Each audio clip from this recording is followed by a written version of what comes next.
Hey there! We'd love for you to hit that subscribe button.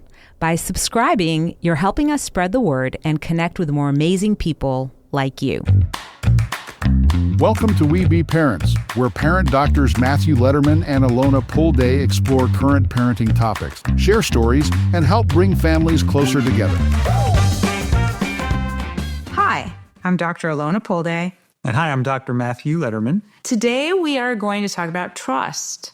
Trust. Before we talk about trust, how you doing, Matt? I'm doing what we're recording on a Saturday evening. This is different. We'll see how this goes.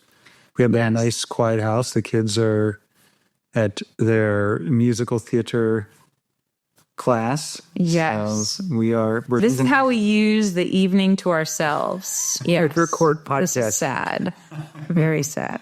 It's a good thing that we like to chat on our podcast. Exactly. We like talking to each other. We record ourselves. Yes. Don't record ourselves. As long as we're talking, that's what's important. There we go. All right. So you trust me to get started here? I do trust you to get started. All right, let's jump into trust here. We have some letters from our listeners, which are relevant to tonight's topic. So I think this will be cool to listen to. So the first one says, Dear Webe Pärents, I've been struggling with my teenage daughter. She's 15 now, and I feel like she's pushing back on everything I try to teach her. I thought setting clear rules would help keep her on the right track, but lately she's become distant and hardly talks to me about her dad. I'm worried that if I let up, she'll lose her sense of direction. But it feels like the harder I push, the more she shuts me out. Am I doing something wrong? How can I get her to trust me enough to actually listen? How can I guide her without feeling controlled or pushed away? Oof. Yeah. Thank you, listener. You are not alone. This is absolutely a challenge, especially as kids get older and start exploring their autonomy, feel more comfortable around that, have agency and kind of their choices, even connect to what they actually want as they differentiate and individualize. Yeah, it's a tough time, and we're going to be talking about this exact issue. Right, because anytime I try to get my daughter to do something, it usually winds up into a power struggle, and especially Kylie. Yes. Although Jordan now, she's starting to join the club. Well, yeah, she's 11 now, so she's creeping up on that age where exactly that happens. Right. Yeah, they so, start to find themselves. I don't want to go along just to get along anymore. Yeah. And even when they go along, it's with gritted teeth, and it costs me severely on the other end. And I know we're going to get into that a little deeper as we talk today, but yes. Okay, so here's letter number 2, which is, Hello, Webe Pärents. I have a 9-year-old son who's been acting out at school. I feel like I need to tighten up on discipline at home to show him I'm serious about his behavior. But he started getting nervous around me whenever I bring up his actions. The more I try to get him to understand the consequences of his behavior, the more he avoids talking to me altogether. I feel torn between being firm and being approachable. I don't want him to be afraid of me, but I also need him to understand the importance of good behavior. How do I balance this? Is there a way to help him see my guidance as supportive and not scary? Great question. And absolutely yes. And I so appreciate the vulnerability in this share. A lot of parents are afraid to say, I think my kid's afraid of me. Like there's a lot of shame around that. So for a parent to be able to come out and say, hey, I do think they're afraid of me and I don't want them to be. Like, kudos to you. Right, and parents are trying their best to do what they can to help their kids. And It's really painful when instead of the kids seeing that as a gift, they take it as them trying to oppress or scared of them or avoid them. I'll have clients that we work with that will say kids get mad at them because I want you to care about my needs too and not just your needs. And the parents are like, 95% of what I do is for my children. Like how can they're so off, like they're missing each other. Right. I'm so tempted to dive right into the topic because I had this experience with Kylie today when we were doing that puzzle all together as a family. And so remind me to share that around, and this is the gist of it, but I think as parents, sometimes what we say, our kids hear that as a demand, like hear that as, I need to do this for my parents' approval. Even though sometimes we're just exploring ideas out loud. And in their perceived, I need to do this for their approval, there is that kind of fear-based dynamic. Right. That even happens with me when you're trying to support me sometimes. And you'll get frustrated because you're just trying to support, contribute, and I might act like, oh, if I don't agree, is there going to be a fight? Is there going to be disharmony? Yeah. And then I get tight, and you're like, why is Matt getting tight? I'm just trying to help and support. So it can happen in all different dynamics, not just parents and kids. Very true. All right. The last letter says, Dear Webe Parents, I'm a single parent with 2 young boys. And I'll admit that I sometimes come down a little hard when they don't listen.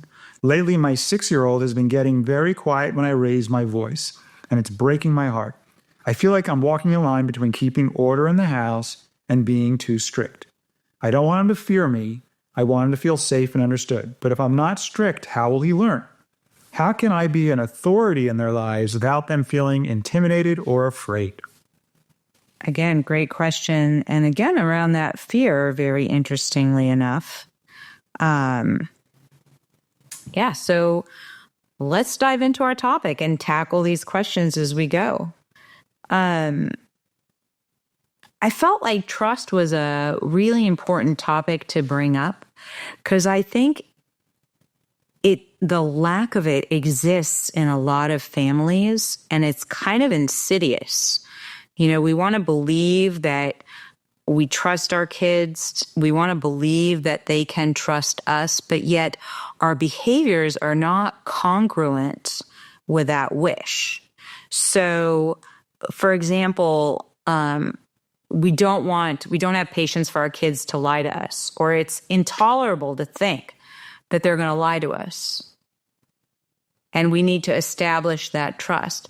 But at the same time, we as parents don't really provide a safe space for them to make mistakes, to mess up, and to feel comfortable telling us, hey, I made a really big mistake.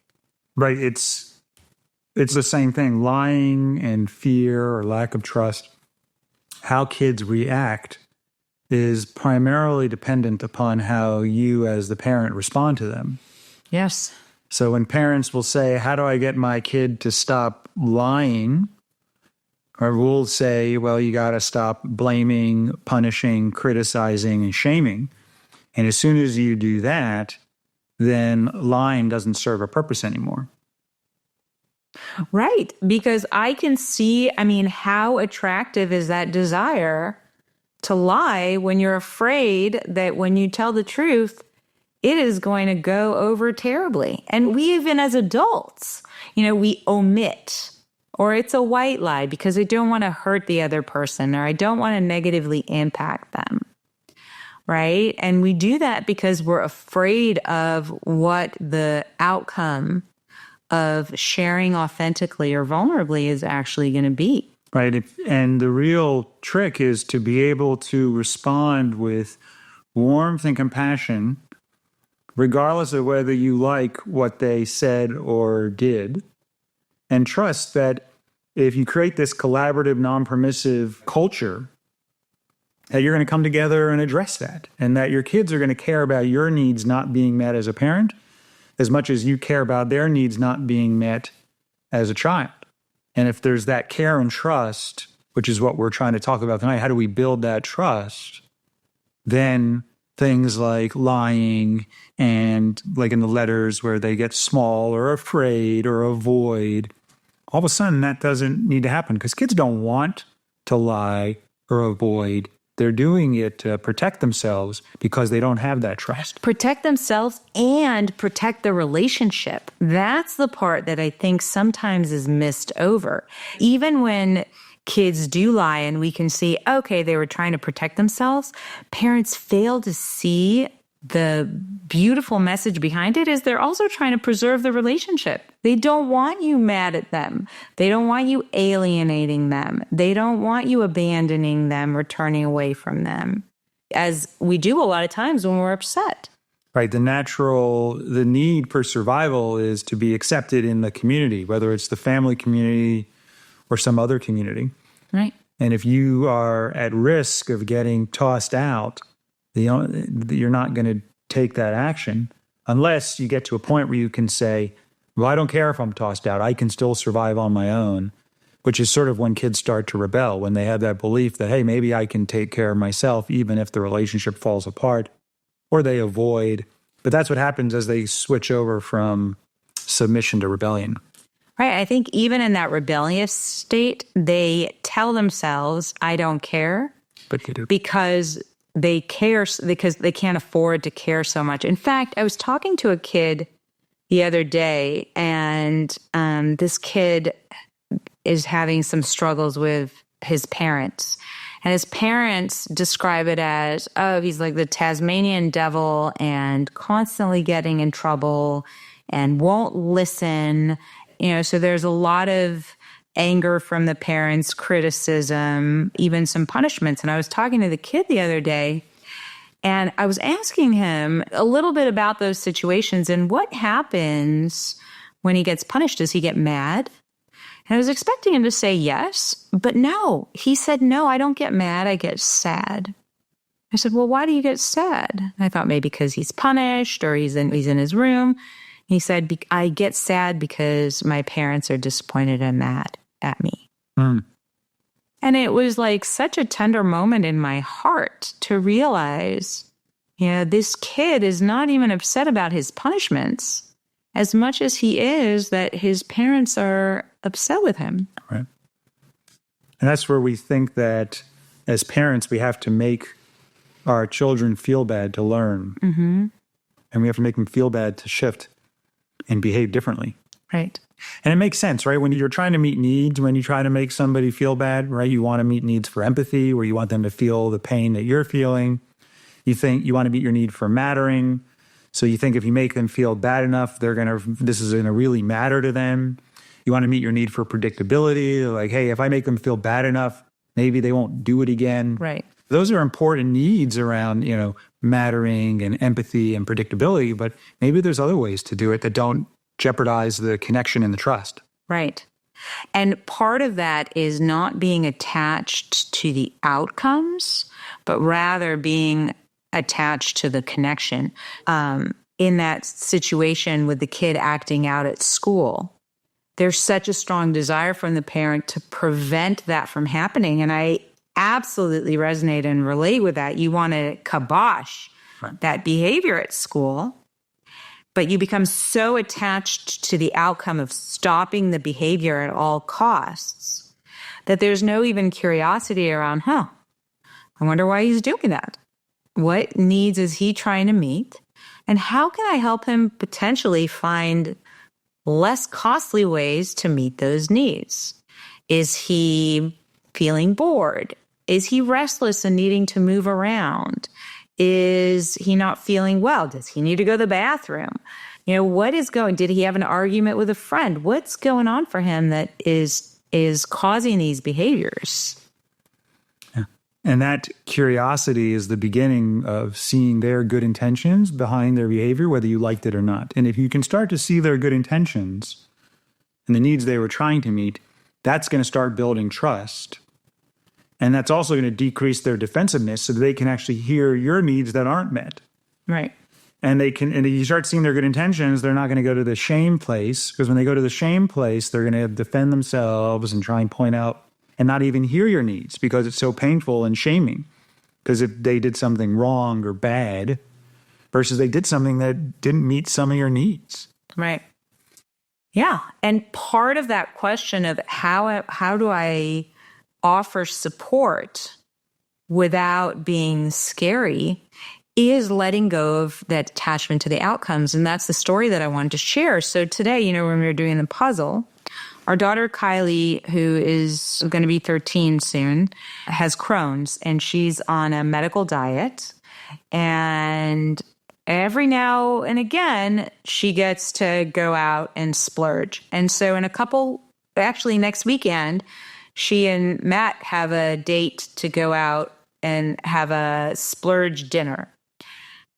And I was thinking about her choice, and I was thinking that, God, the choice that she really wants to make is a bit out of my comfort zone. And I'm wondering if she's willing to go for a different choice that's still delicious to her and I know she likes, but is a healthier option as far as a splurge. And I was hesitant to share that with her because I know how much she's looking forward to this dinner, and she doesn't get to do it often. But then I thought, you know what? I'm going to try and share it with her. But the difference between supportive and scary is my intention was to share the option, but I could hear a no. I could hear her tell me, if she came back and said, Mom, I'm so excited about my original idea, I really don't have room to shift, I would have accepted that. And that's the difference. And so when I shared it with her and she thought about it, and she's like, you know, I could totally go for that with a twist. And she came up with a strategy that was kind of in between her choice and my choice. We were both comfortable with that. And it was such a comfortable exchange, you know, and I acknowledged that and told her, you know, I really appreciated that you were able to hear me. You were able to consider it. And you didn't hear it as a demand. And she said, that's why I was able to consider it, because I trusted that you could hear a no.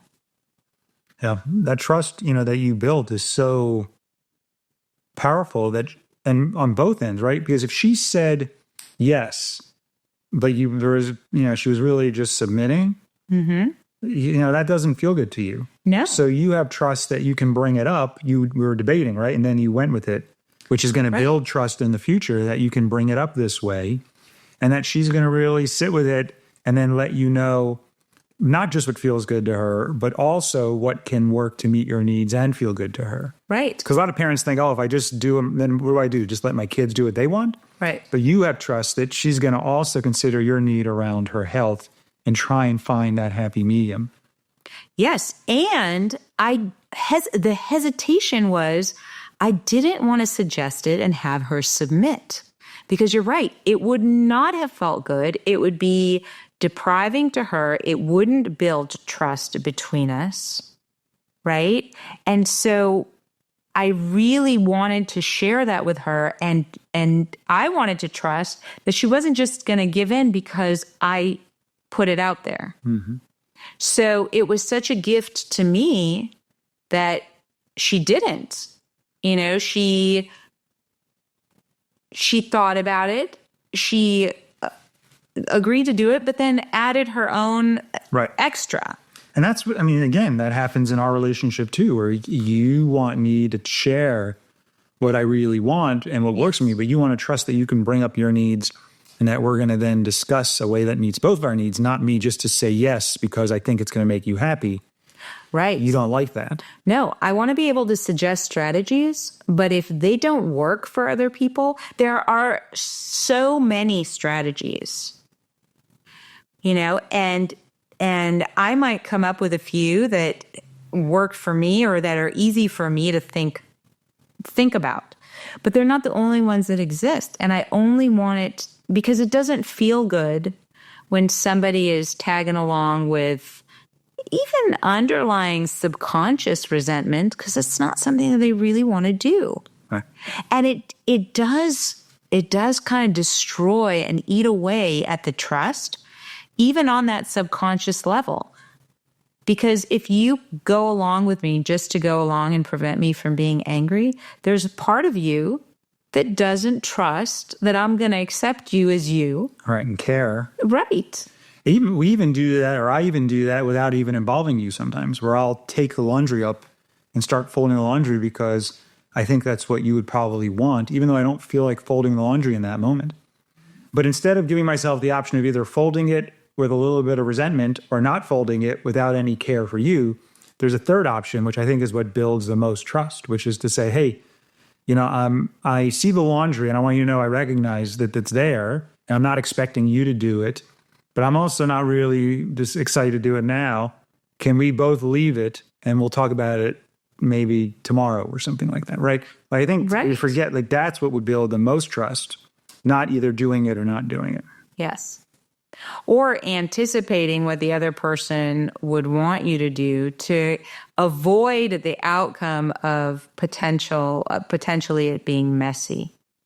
You know, I would rather it get messy and then figure it out, right? But then it's authentic to you, it's authentic to me, and we figure that's the thing that builds trust. All right, so let's see how you respond to this. I don't want to do the laundry tonight. Nice. That's what we have children. All right, she's like, no, okay, let's have the kids do it. All right. So the importance of building trust instead of trying to control outcomes. What does that mean to you? Because I think that's where a lot of parents are saying, how do I get my kids to do this? Even the letters that we read, right? I need to, you know, almost mold my children. I got to get this to happen. I know what's right, and I got to get them to do it. How do we navigate that? What does that mean to you as far as trying to control? Yeah, I mean, to me, it really is about prioritizing the connection to build a long-lasting trust in such a way that I know that even if it's not the outcome that I am thinking about exactly, that you and I or the kids and I will come up with an outcome or a strategy that we both feel really good about. So I'm not attached to my way or the highway kind of a thing, you know? And when our kids can trust that, one, they are comfortable being honest about things they like, honest about things they don't like, honest about mistakes that they made or things they wish they had done differently. And I can do the same vulnerably, you know? But it's an investment. And for a lot of parents, it's scary because you think in that example of, you know, the school or the teenager who's pushing back on everything that she's being taught, or the boys at home that quiet down because the dad is quote unquote being too strict. I mean, all of those situations, right? There's an outcome that we're attached to. We want a certain type of behavior, or we're trying in some way to control our children. Right. And I think it'd be helpful for listeners to understand this, that control is an illusion. It is not sustainable, and control is not a need. We talk about feelings and needs. We try to control is a strategy to try and meet needs. And it works great if you're doing it to yourself, right? If it's about yourself. So I want to control how cold I am, so I might put on, you know, cooler clothing, or I want to be, you know, so controlling my body temperature. I can do something like that. But if it's trying to control other people as a strategy, it really starts to fail pretty quickly. Right, because even if you can do it as long as you have eyesight on that other person. The minute they are not in your field of vision, you have no idea what they're doing. And even then it's hard, right? I can't make my kid go to sleep. I could make him feel really scared if he doesn't get into bed. Right. I can make him feel really bad about himself. I can do things, I can have consequences the next day, but I still can't make him sleep. Right. So I can't control that. What I can do is set up a situation where he feels comfortable and safe and relaxed, and then his body can naturally sleep. So I think it's helpful when we step back, all the things that we think we can control, we really can't. Yeah. And then even when we do, through force, get the action that we want, we usually feel bad about it afterwards. We don't feel good about ourselves if we forced our kid or anybody to do something that they are not really wanting to do. We don't feel good about it. They don't feel good about it. And it really triggers a core need for children, especially children as they get into those teenage years, which is that autonomy need. So what do you say if parents listening respond with, well, hey, nobody likes to do everything, and there's things that you just got to do. And if we just let kids decide on their own, it's going to be mayhem out there. How would you respond? I don't agree with that. I don't believe that. I believe that there are, yes, actually, I'm going to backtrack. Part of that I totally resonate with. There are plenty of things that I would say, I don't love doing this, right? I don't love folding the laundry. I don't love washing the dishes. Sometimes I don't love making dinner. But boy, do I like to eat to meet my need for nourishment. And I like to have my clothes in my closet versus on the floor piling up in the laundry basket. So it's connecting to, I might not love every strategy that I have to, that some of the strategies that I engage in a day. But I do recognize the need that I'm trying to meet, and that's the best strategy that I have to do that, right? And so I think what happens is this again goes back to trust. We don't trust that our kids can connect to their internal values to show up in ways that will make them successful in society and will have them engaging in strategies that support that success. And that's where if we can start to trust that our children have needs and values, and if they connect to those needs and values, they will guide them in a direction that tends to be okay, right? I mean, and sometimes they'll make mistakes and they learn from their mistakes. And in fact, when they learn from their own mistakes, it's quite impactful. But I think if we focus on the trust and invest in that, then that is where we get the greatest opportunity to influence the outcomes. That and teaching children to connect to their needs. So many adults don't even connect to what they're needing. So the children don't have the vocabulary. They're attached to their behaviors, but not connected to why are they actually doing that? Right? And so stepping back and, one of the first things that I like to do when I work with families is have them print out a feelings and needs sheet. And I believe we have it on webeparents.com, is print that out and start putting it in different places in your house. When you have unpleasant feelings, there are messages that needs are not met. So when you are noticing frustration, annoyance, anger, hurt, sadness, go to that list and start looking at, what needs now are not being met that are resulting in my feeling this way, right? It's not about my kid lied to me, right? It's feeling hurt, possibly even scared. And we'll be clear too, there's health and safety needs that we sometimes have to use the protective use of force, which is a control. But that's rare when you think about it, right? There's a lot of things that we think are health and safety that really aren't putting the child at risk. So we want to use that protective use of force as the last resort. And if when we use the protective use of force, we're very clear that this is not our preferred strategy, but we can't think of a better way to meet those needs. And I think that's when we are still building trust with them despite controlling the behavior. But I also think even when we use the protective use of force, we're not teaching them. We're catching the fish for them, not teaching them how to fish, right? So yes, we'll pull their hand out, we'll grab them out of the street as a car is speeding by. But that's not going to prevent them from doing it the next time. It's teaching them, hey, that didn't meet my need for safety. Did that meet your need for safety? You know, when you step out into the street like that and a car can't see you, they can, hey, you know what I'm saying? So like you're teaching them to connect to their own need versus by controlling or forcing them, they never learn that piece. Right, so don't stop just at the protective use of force. Still explain, debrief, and connect around the needs that weren't being met where you had to step in quickly. Right.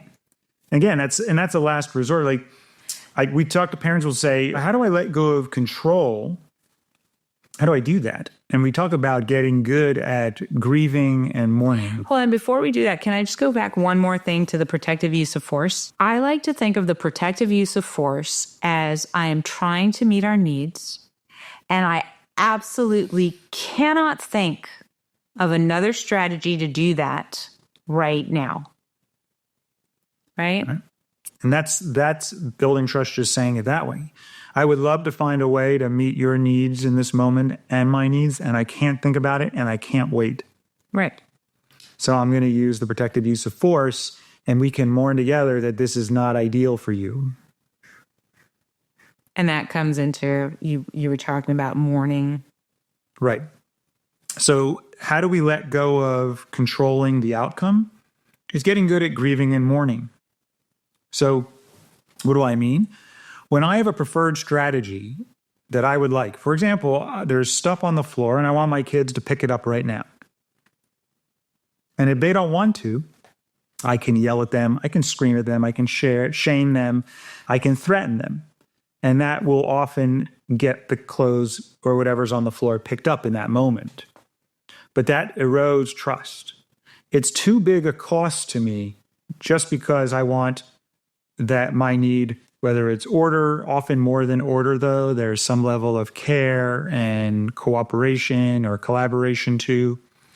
But those are needs that when I force them to pick up their clothes from the floor, it's still not meeting my need for care and collaboration and cooperation anyway. So at that point, all it's doing is controlling their behavior, and there's an illusion that it's meeting all of my needs when it's not. But we really know it's not because we don't feel fully satisfied. So if I can mourn and grieve in that moment, I can be like, oh, I so want these clothes picked up, but I don't just want the clothes picked up. That's not my need. My need is for care and collaboration and order. And if I want all of those met, then I'm going to grieve right now that I am not getting them met the way I want. But I trust that if I come at it differently, we're going to build trust to the point that at least those needs will be acknowledged. And hopefully in the future, things will be different. And that's, I think, a key point is that we're very short-sighted often, or a lot of the time, where we're attached to how the present situation plays out versus letting go of the present situation a bit to build trust that sustains the relationship in the future and increases the chances of needs being met in the future. Right. And connects to those needs. So, you know, as you were talking, the thing that I was thinking about is how many parents can relate to kids throwing their stuff all over the house, right? And then we're attached to our need for order and our strategy to get that stuff cleaned up. And so they'll clean up in the common areas, and then their room is an absolute pigsty, like disgusting to walk through, right? And I know we had that with our kids, right? They would pick everything up from the common areas and throw it in their room, and their room looked like a warehouse. And it was only when we all sat down and talked about a need for order, talked about a need for health in that order, you know? Right, when we explain that, hey, when there's not stuff all over the place, your nervous system is actually calmer. Right. Your body feels different. And I remember Kylie connecting to the fact that her body does feel different when her crap isn't all over the place. Right. Right. But only when they connected to that. Now, they themselves, when the room gets a little bit too messy, they'll have a clean out. And I don't have to tell them to do it. Right. And they trust that that's their space, that they can hold that space the way they want. So there's a common area that we all care about. And even in that common area, it's not demands like, we'll get home from Yada tonight, right there, theater camp. It's going to be late.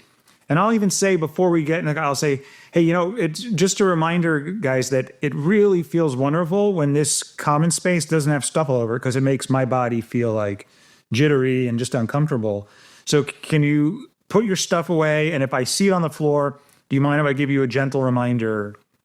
And then it's when I give them that gentle reminder, because they forget about one thing, it doesn't feel like I'm telling them, because it triggers their brain that, oh yeah, this is Dad's need. It helps Dad, and he asked our permission to give him a gentle reminder. So parents might say, you're asking permission to remind your kids to clean up the house?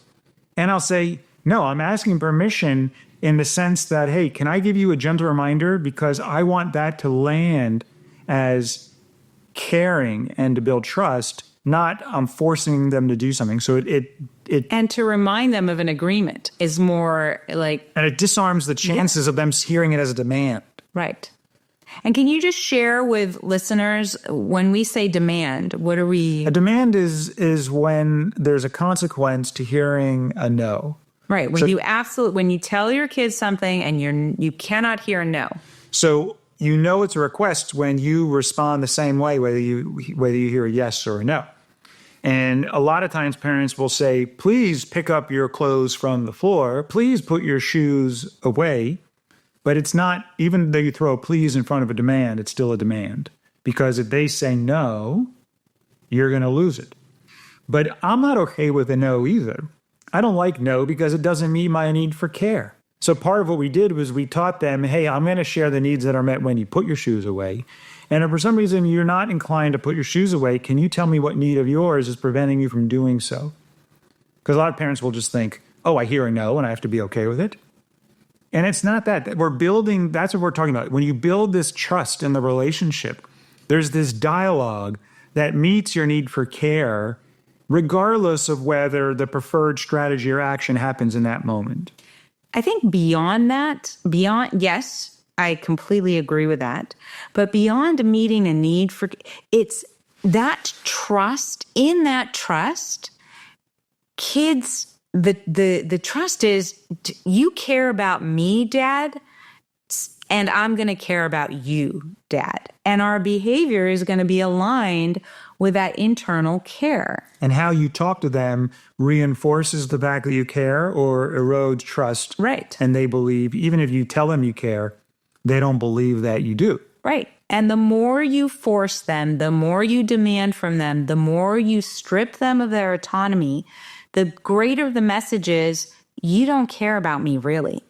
So I'm not going to care about you, really. Exactly. So when we ask our children, hey, is it okay if we talk right now about something, and we're okay hearing a no, that builds trust. I could force them to talk about something, but that's my reactivity. That's not about care.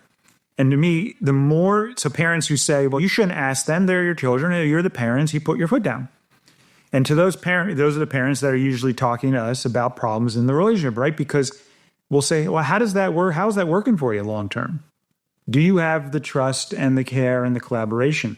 I think if you focus on the trust and getting them to connect to their needs and values, which include care for you, all of a sudden these collaborative behaviors follow naturally. Yes. If you try to force the behavior of collaboration and impose it on them, you're going to be met with resistance instead.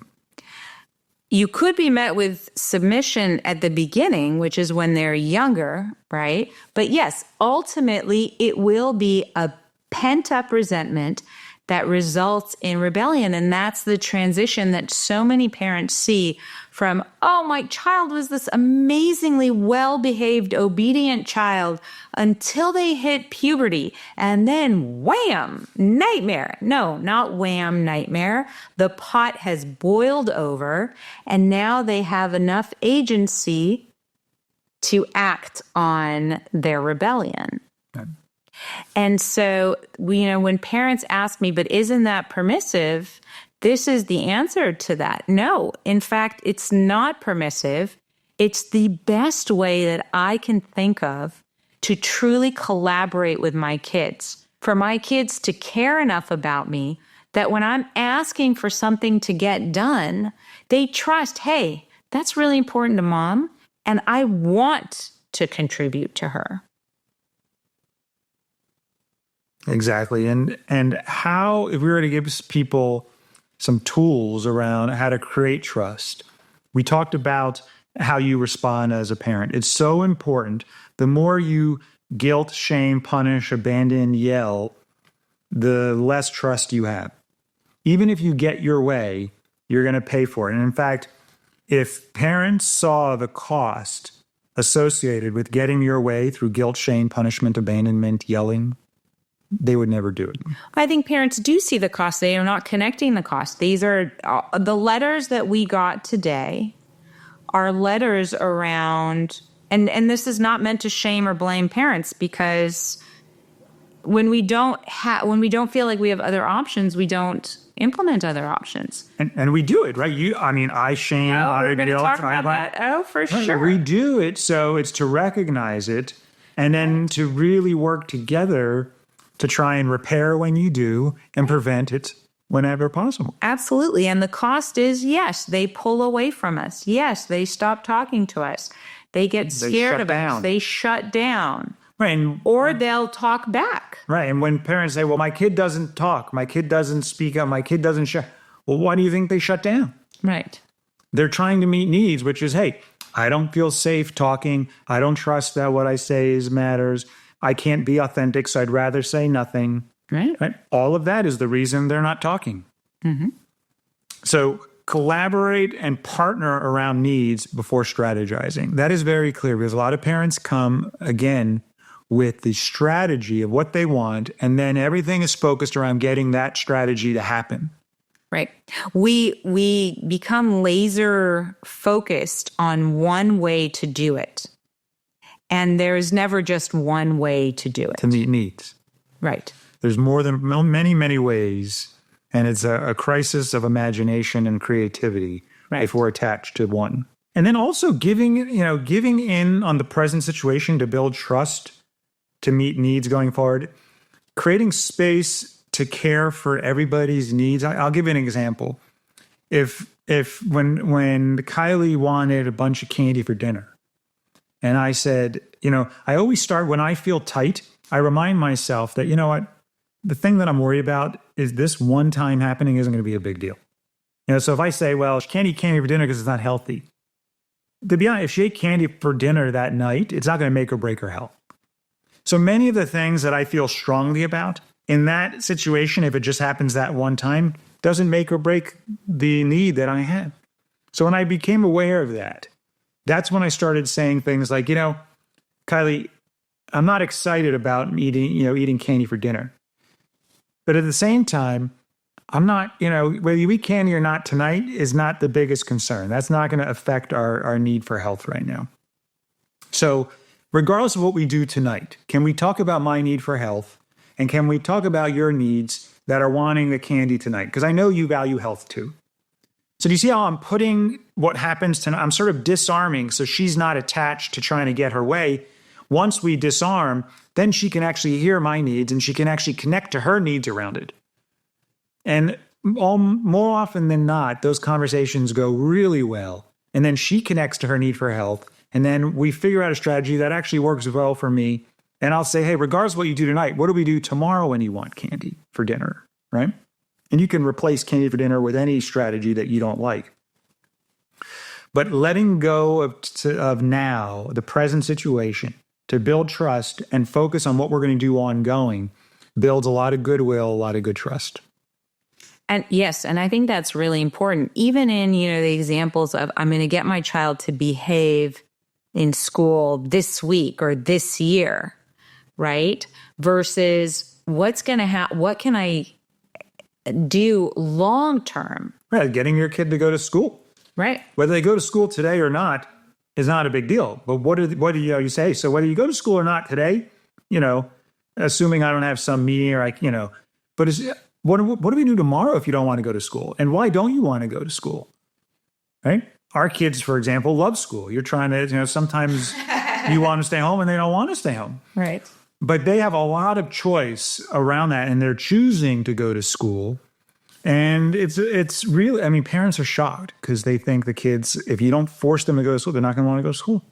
It's not that. They really have their needs for friendship and play and learning and all sorts of wonderful things that are met through school. But when you take away their autonomy, they're going to push back. So remember, here's another key of creating trust. Even in these situations where they want to. And I see that sometimes, when I'm in a empathy collision or something with Kylie, and there's a power struggle going on. And I see, like, for example, with school, let's say I'm forcing her to go to school and I'm not going to school tomorrow, right? And I can see she actually likes going to school. She's bored sitting at home. And she would totally go to school if I let go of my own power there.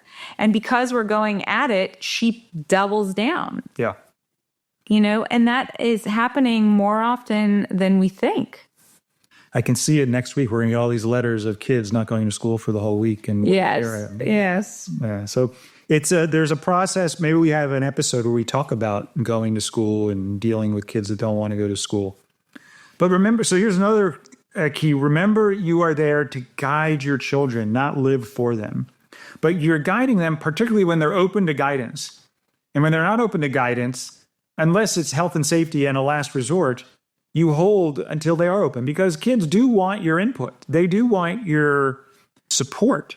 Not, though, if they think they're going to be criticized, judged, or forced, shamed, controlled. Yes, or you're going to try and change the outcome. Exactly. So we want to influence in a collaborative way, not control and direct them. Hey, in fact, we just had an incident like that with Jordan, where she did something that she felt really bad about. She had a situation with a friend where she did something out of integrity and felt really bad about it. And she was sharing it with you. And I walked in on the conversation. She wasn't ready to share it with me. And she said that, I am not ready to talk about it. And that was really hard to hear, right? Because here she is sharing it with you, but she's not telling me what happened. And there's that push-pull. There's like, well, I could make her tell me, right? Or I could refuse to move from the room right now and hear what she has to say.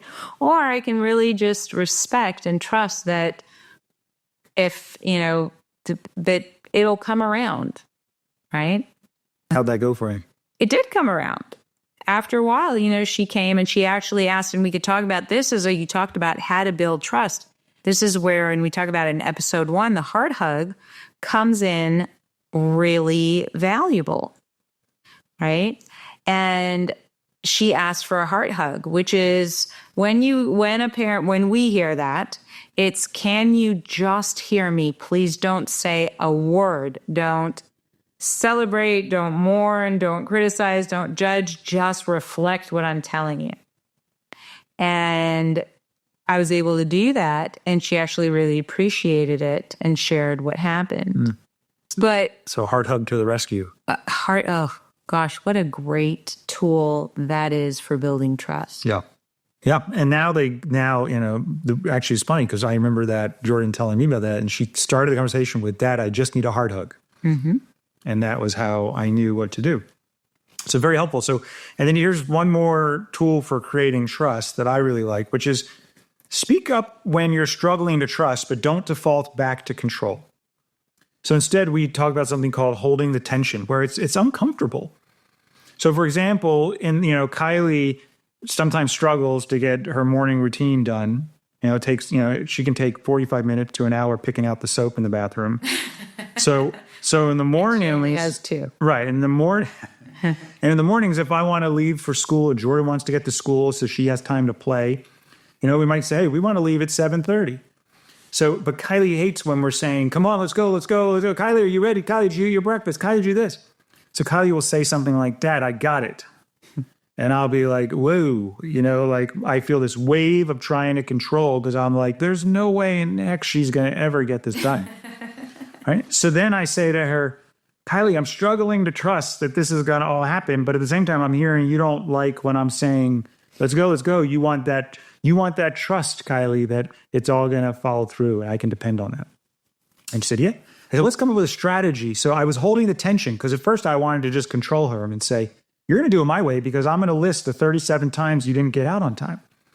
And I held the tension and I said, Kylie, can we come up with a way because I'm struggling to trust? She said, Dad, what if you let me do it this time? And if I don't get to the door at 7:35 with my shoes on, I'm ready.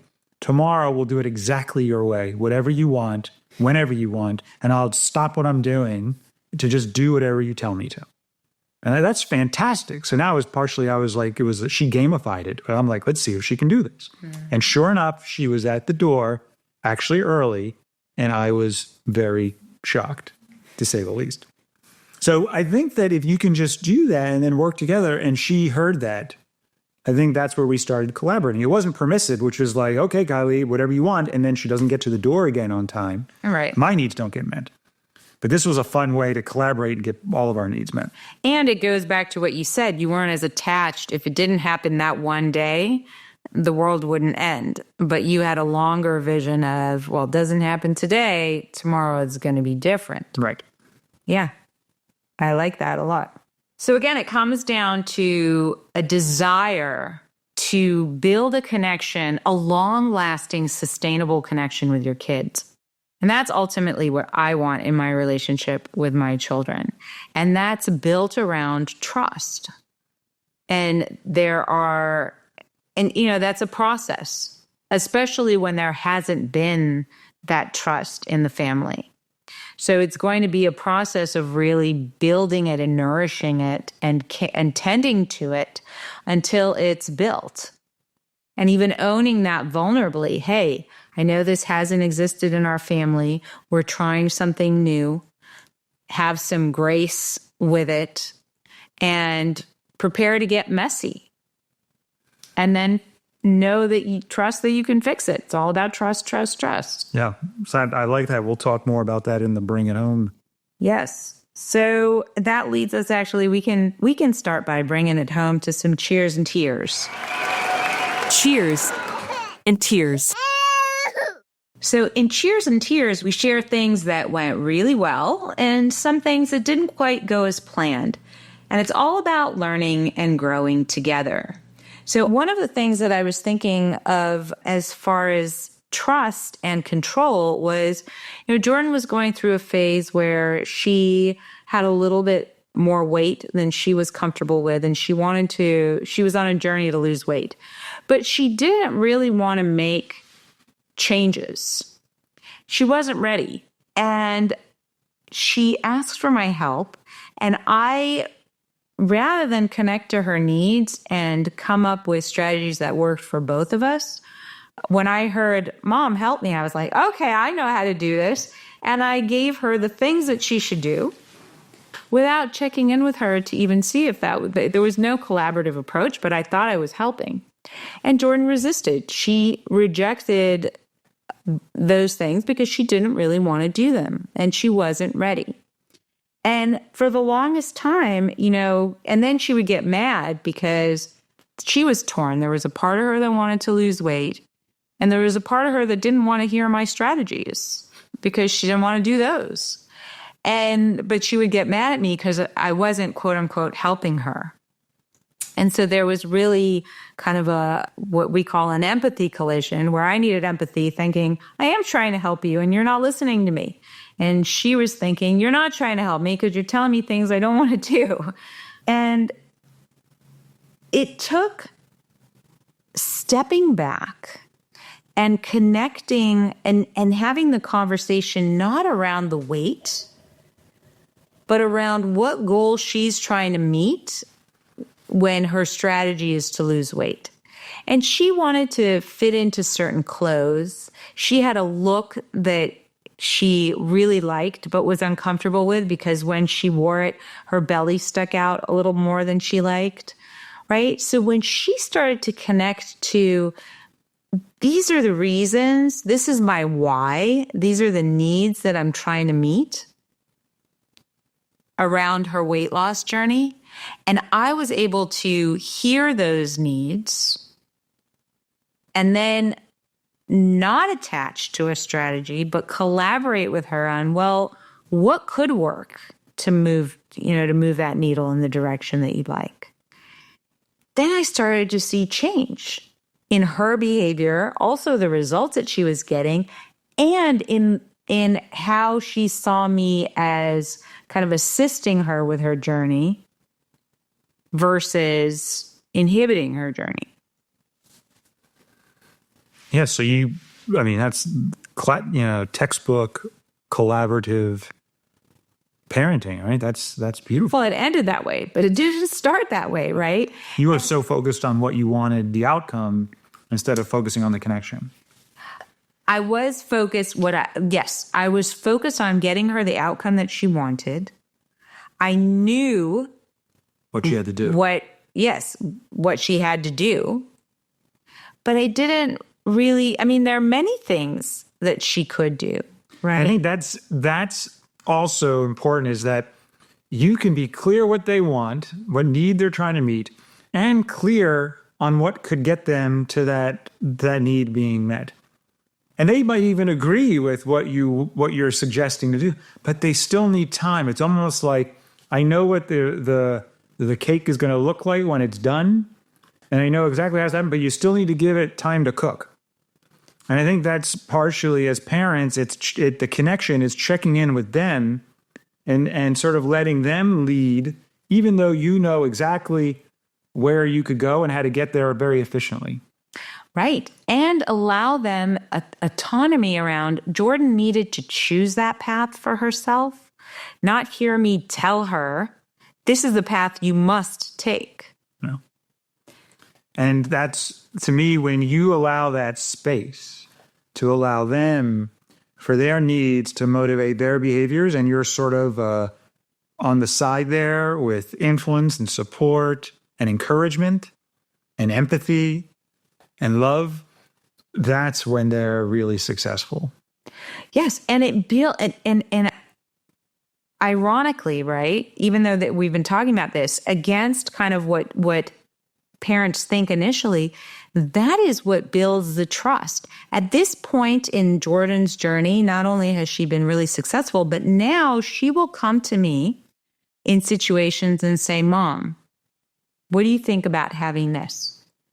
And if I say yay or nay, although she doesn't feel like that's what she has to do, she takes that as a really strong consideration. Huh?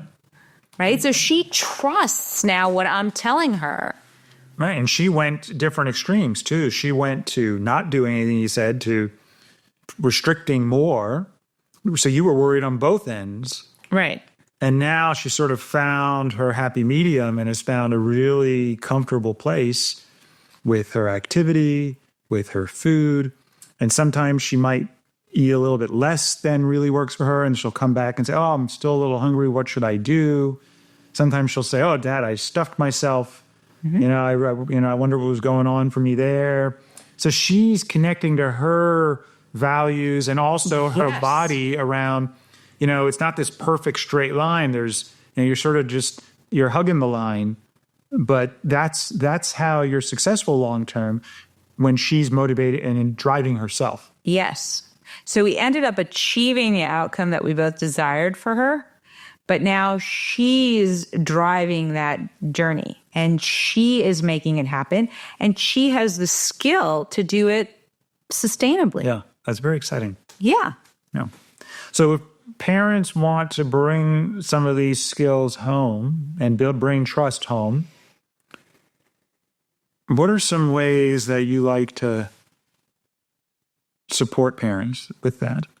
I think the first one is conversation around intention, especially if trust wasn't something that was happening in the family. And if this is something that you want to bring home, for a lot of people, it didn't exist previously. So having that conversation around the intention, why is it that I want to make these changes? I want to build trust, and explain what that means and what that could look like. And then it's an invitation to the family to collaborate in these efforts, because it really is a collaborative effort. So collaborating on it once they understand what it is. And I think having a vulnerable conversation around, my guess is maybe there's not trust.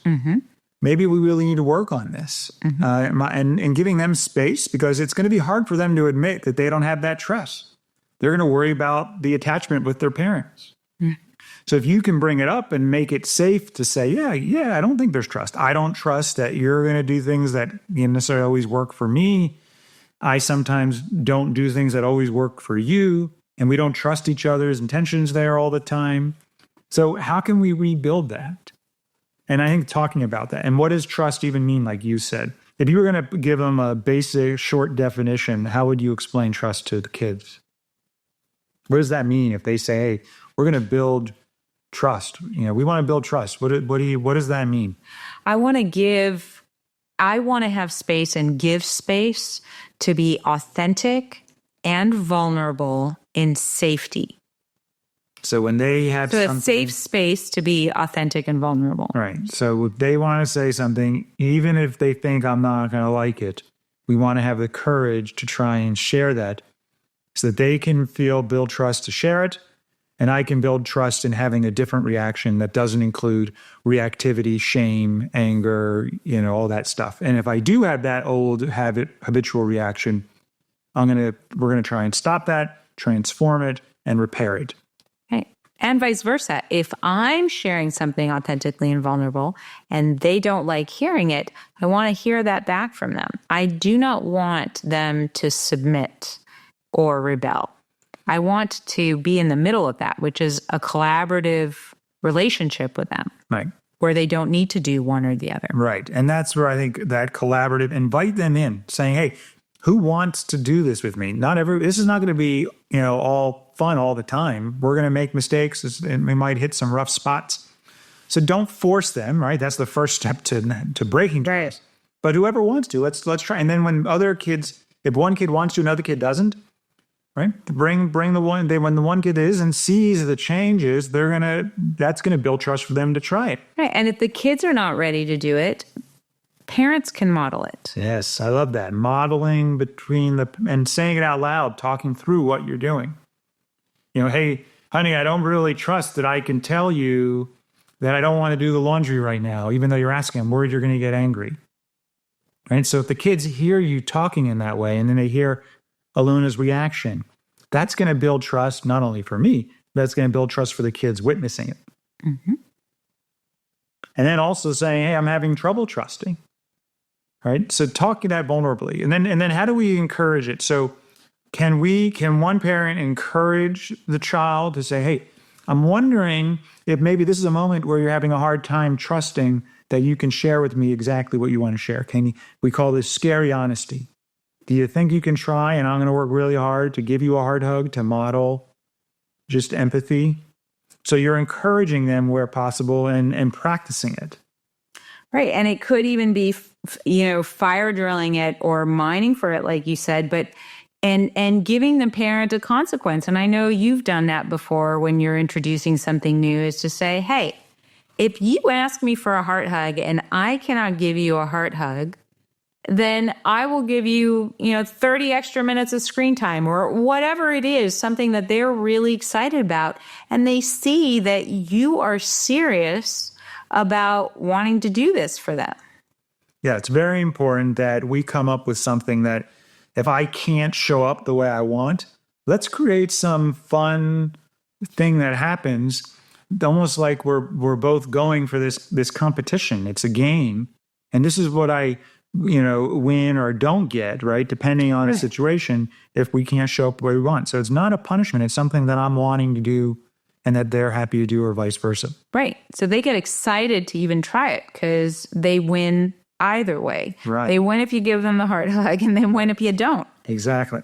Yeah. And then really celebrating successes, celebrating times where there was trust in the family, where, and you call it out because it's going to be missed sometimes. Right. We ask the kids to do that, to tell us, hey, if you're ever nervous to say something or share what's really going on or speak up when you don't want to do something, we really celebrate when they do and ask them, hey, let us know when you've done it, because I won't know that you were scared unless you tell me. Right. And even the example you gave with Kylie and the special dinner that I'm taking her out. You really celebrated when she spoke up. So that's important. Let them know. Just one last thing. Our last thing today is if your children fear you, they cannot trust you. If they don't trust you, they cannot learn from you. Yep. This was fun, Alona. Yes, it was. I'm glad we spent our Saturday evening together drinks. So we'd love to hear from you. Please email us at parents@webetogether.com with your own cheers and tears or any questions or letters. We would love to just connect through that medium if you're interested. Your experiences and feedback are invaluable to us. Thanks again for joining us today, and we look forward to connecting with you next time. And parents, before you go, we really hope you're enjoying our podcast, and we'd love to hear about what you like and what you want to hear more of. So please take a moment to give us a rating and review. It not only helps us improve, but it also helps other parents find us. The more ratings we receive, the more people will hear about this podcast. So thank you for your support and for being part of our community. Bye for now. Bye-bye.